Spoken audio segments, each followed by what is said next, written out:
मुख्यमंत्री माझी लाडकी बहीण योजनेच्या संदर्भात मोठा निर्णय.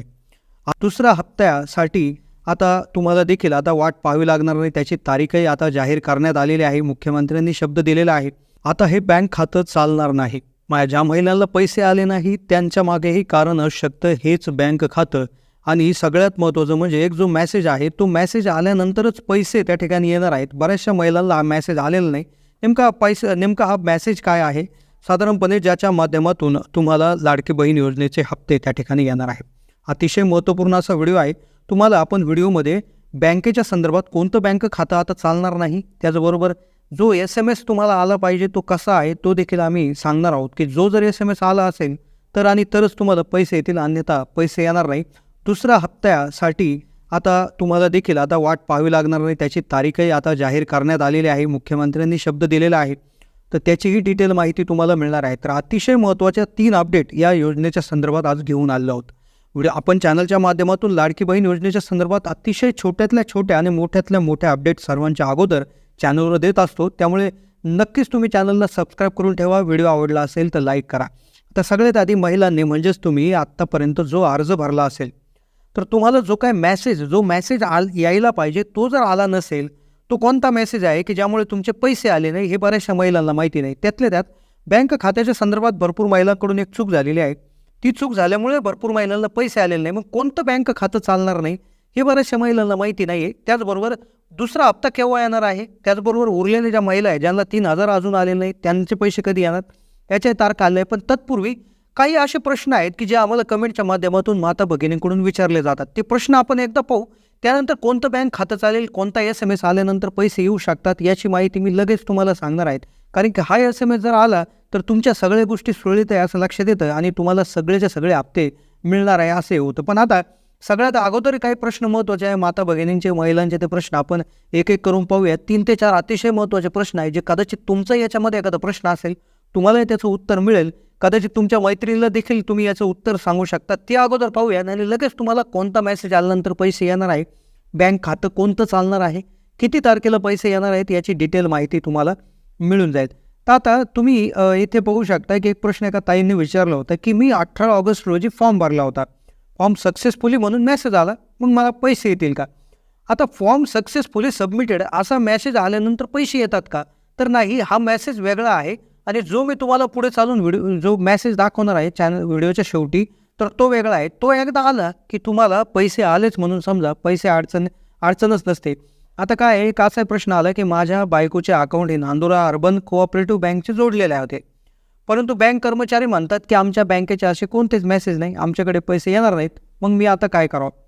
तर आज तुम्हाला आणि सर्वच महिलांना एक सांगण्याचं त्या ठिकाणी असं आहे की तुम्ही फॉर्ममध्ये कुठलाही बँक अकाउंट दिलेलं असेल त्याशी आणि तुमच्या पैसे येण्याशी काही संबंध नाही. होय, तुमचं बँक खातं आणि तुमचे पैसे येणे याच्याशी काही संबंध नाही. कारण की तुमचे पैसे हे आधार कार्ड क्रमांकावर येत असतात. तुम्ही म्हणाल अरे असं कसं?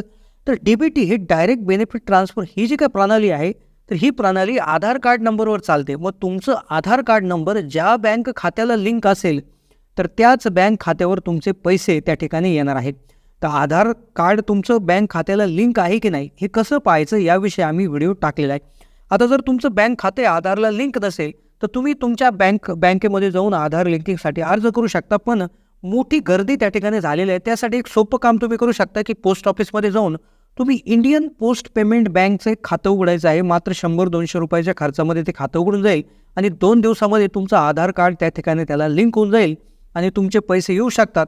त्या व्यतिरिक्त तुम्ही दुसरं कुठलंही अकाउंट उघडू शकता, फक्त तुम्हाला त्या ठिकाणी अडचण येऊ शकते. आता त्यानंतरचा पुढचा प्रश्न असा आहे की काही लोकांनी अर्जही भरला आहे, KYC केलं, आधार लिंकिंगही केलं, तरी त्यांचा पैसे त्या ठिकाणी आलेले नाही. मग अशांसाठी काय? तर एक प्रश्न असं विचारला KYC केल्यानंतर परत फॉर्म भरावा लागतो का? आता काय आलं, काही महिलांनी आधी फॉर्म भरला, अप्रूव्ह झाले, त्यानंतर त्यांनी बँक खात्याला आधार लिंकिंग सुरू केलं. मग आधार लिंकिंग सुरू केलं, मग त्यांचा असा प्रश्न आहे की मग आता आम्ही आधार लिंकिंग नंतर केलं, मग आम्हाला परत फॉर्म भरावं लागेल का? तर काय करायचं आहे, तुम्ही ज्यावेळेस तो आधार KYC करण्यासाठी जो फॉर्म दिला होता आधार लिंकिंगसाठी बँक खात्यामध्ये, तर तुम्ही काय करायचं, बँकेत जाऊन चेक करायचं आहे. कारण की इतकी गर्दी आहे, कदाचित तो अर्ज त्या ठिकाणी गाळ होऊ शकतो किंवा त्या प्रक्रियेला वेळ लागू शकतो. त्यामुळे तात्काळ तुम्ही बँक अधिकाऱ्याला जाऊन विचारलं पाहिजे की आमचं नेमकं प्रोसेस कुठपर्यंत आलेली आहे, जेणेकरून ते अलर्ट होतून लवकरात लवकर ते तुमचं काम करून देतील. अन्यथा एवढ्या गडबडीमध्ये ते राहू शकतं. मग आता पुढचा प्रश्न असा आहे की एक महिला अशा आहेत की त्या म्हणतात माझं बँक अकाउंट ॲक्टिव्ह आहे, मी KYC केली होती, 9 ऑगस्टला फॉर्म भरला होता, 9 ऑगस्ट पूर्वीच तो अप्रूव्ह झाला होता, पण मला अजून पैसे आले नाही, तर मग केव्हा पैसे येतील? तर लक्षात असू द्या, 14 तारखेपासून 17 ऑगस्टपर्यंत ज्या महिलांना पैसे आले तर त्यांचे फॉर्म 31 जुलैपर्यंतच मंजूर झालेले होते आणि ज्यांचे बँक खाते देखील आधार लिंकिंग 31 जुलैच्या आधीच झालेले होते. आता काही लोक म्हणतील की मी 20 जुलैला भरला, मी 31 जुलैला भरला किंवा माझं अप्रूव्ह झालं, पण त्यांचं आधार लिंकिंग जर 31 जुलैच्या आधी जरी झालेलं नसेल तरी देखील त्यांना पैसे यायला अडचण आलेली असू शकते. मग आता पैसे कधी येणार? तर तुम्हाला सप्टेंबर महिन्यामध्ये ही एक तारीख देखील इथे जाहीर झालेली आहे, तारीखसुद्धा एक प्रॉपर तारीख आलेली आहे कोणत्या तारखेला, पण तुम्हाला एकत्रित 4,500 रुपये मिळतील. मग आता बघा, जुलै महिन्याचे, त्याचबरोबर ऑगस्ट महिन्याचे आणि सप्टेंबर महिन्याचे असे दीड अधिक 4,500 रुपये तुम्हाला आता मिळणार आहे. आता ज्या महिलांना 3,000 रुपये आधीच मिळाले ते जुलै आणि ऑगस्टचे होते, पण आता तुम्हाला जुलै, ऑगस्ट आणि सप्टेंबर असे तिन्हींचे मिळून 4,500 रुपये त्या ठिकाणी मिळणार आहे. आता अतिशय महत्त्वाची माहिती पाहूयात की लाभार्थी महिलांना सरकारकडून कोणता मेसेज येतो. तर या ठिकाणी एक महिलांचा ज्यावेळेस अर्ज स्वीकृत होतो, अर्ज मंजूर होतो, त्यावेळेस एक इंग्रजीमधून मेसेज येतो. तर त्या मेसेजमध्ये साधारणपणे तुमचा ॲप्लिकेशन नंबर लिहिलेला असतो, त्याचबरोबर योजनेचं नाव म्हणजे मुख्यमंत्री माझी लाडकी बहीण योजना, गव्हर्नमेंट ऑफ महाराष्ट्र असा आलेला असतो आणि तुमचा अर्ज हा अप्रूव्ड झाला आहे अशा पद्धतीनं लिहिलेला असतं. अप्रूव्ड हा शब्द त्या ठिकाणी असतो. ज्यावेळेस अप्रूव्ड असा शब्द येईल म्हणजे याचा अर्थ तुमचा अर्ज मंजूर झाला आहे, कुठल्याही कागदपत्राची त्या ठिकाणी त्रुटी नाही आहे. तर ज्यावेळेस अर्ज अप्रूव्ड झाला आहे असं ज्यांना मेसेज आलेला आहे तर त्यांचे पैसे येण्यास कुठली अडचण नाही. पण ज्यांचा अर्ज रिजेक्ट झाले आहे तर तो रिजेक्टमध्ये मेसेज येतो. मग तुम्ही त्या ठिकाणी आसपास ज्या ठिकाणी आशा अंगणवाडी या आहे त्या ठिकाणी जाऊन पाहू शकता, किंवा तुम्ही जे पोर्टल आहे, वेबसाईट आहे, तिथे चेक करू शकता. नारी शक्ती दूत ॲपवरूनही त्या ठिकाणी चेक करू शकता, किंवा हेल्पलाईन आहे त्यावर देखील तुम्ही हे करू शकता.